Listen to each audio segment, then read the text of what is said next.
I just wanted to scare the thief away, but suddenly, due to the sudden ringing of the bell, I jumped and pulled the trigger. My wife rushed into the living room. The lights came on. The man on the couch had a bullet in his eye. My hands were still shaking. The sheriff arrived at the scene. He patted my shoulder and said, "Don't worry. This thief was already wanted. It was self-defense." But I still had to go to the station for paperwork, sitting in the police car. I couldn't believe I killed someone. Hours later, I got home. My wife and I sat in the hallway. I didn't know what to do. We started cleaning up the blood in the room. Morning came. The whole town knew what happened. The sheriff came to tell me. The thief would be buried tomorrow at noon. I asked him a question. You got any family? You got a daddy in Huntsville prison.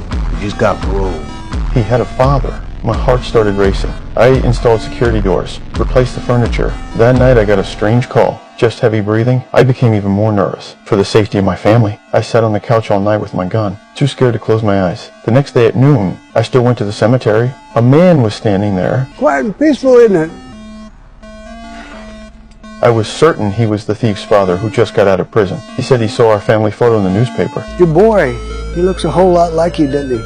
I felt threatened. I immediately called my wife, told her to meet me at the station. I rushed to pick up my son from kindergarten. The thief's father was standing nearby, watching us. I found the sheriff and begged him to arrest the man, but there was no evidence. The sheriff said his hands were tied. When we got home, I found the door had been broken into again. I asked my wife to take our son to the police station. I grabbed a wrench and went inside. I heard a window opening in my son's room. I rushed in, discovered bullets scattered on the floor and bed. The officers arrived. This time we had evidence. They assigned people to protect us secretly. They also left an officer in the house. I still couldn't sleep. I went downstairs for a glass of milk. When I returned to my room to go to sleep, the thief's father was already standing at my son's bedside. Because I heard strange noises again, I went downstairs to check again. The attic entrance was open. Kevin? He's in the fucking house!